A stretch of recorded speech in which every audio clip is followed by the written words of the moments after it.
Well, the Donald's gone and done it. Yes, Trump has gone tariff mad, calling it America's Liberation Day. The reality, of course, is he's just kicked off a world trade war, which will inevitably lead to recession, which as always will hit the poorest and most disadvantaged nations around the world. Now, such economic incompetence isn't exactly surprising, as the man who claims he's, listen for this, I'm really a good businessman. I'm so good at business. Oh, not true. Well, in reality, he's a spoiled daddy's boy, born with a golden spoon in his mouth. Now, Trump has spent most of his life concocting an origin myth, right? Where his stellar business career, according to him anyway, began when he took a $1 million loan from a bank. The truth, of course, is somewhat different. It began with a $430 million handout to him from his late father, property developer Fred Trump. Now, this is interesting because some clever economist has worked out that if Trump had taken that money, right, done nothing but lodged that money in an index fund and hadn't touched it, he'd be a lot richer today than he now is. So let me repeat that. If Trump, the great deal maker, had done nothing, he'd have more money now than he actually has. Because every business this great businessman has ever touched has gone tits up. Like, there's examples. There's Trump Steaks, failed. Trump Board Game, failed. Trump Airlines, Trump Football Team, didn't score a goal. Trump Cycle Race, which he named Tour de Trump. I swear to shite, he named it that. That went straight into the wall. Trump Mortgages, Trump University, not one passed.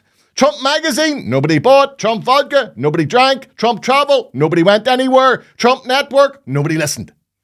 5 of his businesses filed for bankruptcy, namely the Trump Taj Mahal in 91, Trump Castle Hotel and Casino in 92, again in 92, Trump Plaza Hotel, in 2004, Trump Hotels and Casino Resorts, and in 2009, Trump Entertainment Resorts.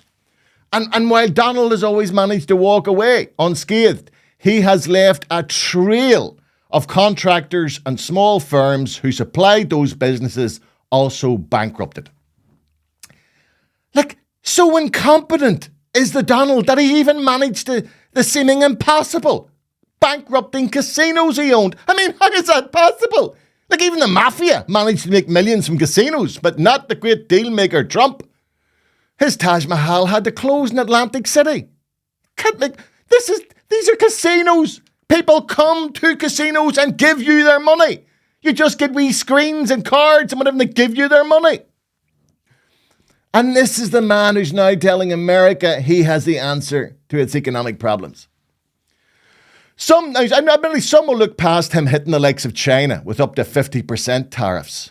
But he's also made past allies into economic enemies by imposing 20% tariffs on the EU. Now, the historians out there, you'll know what happened the last time America went on a tariff frenzy. You had the Smoot-Hawley Tariff Act of 1930. Now, this act was supposed to get America out of the recession it was in at that time, but instead led it straight down into what became known as the Great Depression. I hadn't heard about that law for ages. When it was mentioned in the media, I remembered where I'd first come across it, and it wasn't in school. It was in the movie, Ferris Bueller's Day Off, I think it was, right? Now I rewatched the clip, and I'm convinced watching this clip that Trump was sitting at the back of this class picking his nose because he probably had a similar look on his face.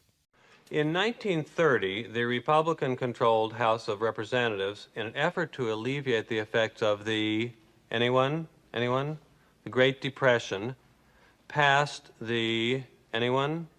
A tariff bill, the Hawley-Smoot Tariff Act, which, anyone, raised or lowered? Raised tariffs in an effort to collect more revenue for the federal government. Did it work? Anyone? Anyone know the effects? It did not work, and the United States sank deeper into the Great Depression. Anybody? Will anybody do something about Trump?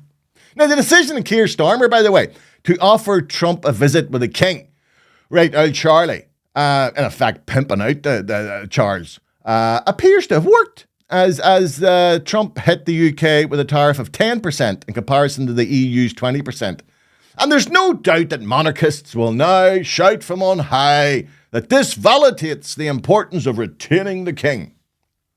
Being a tad more objective and cynical, I would point out that the 10% imposed on the UK is exactly the same as that imposed on Norfolk Island, whose only inhabitants are penguins.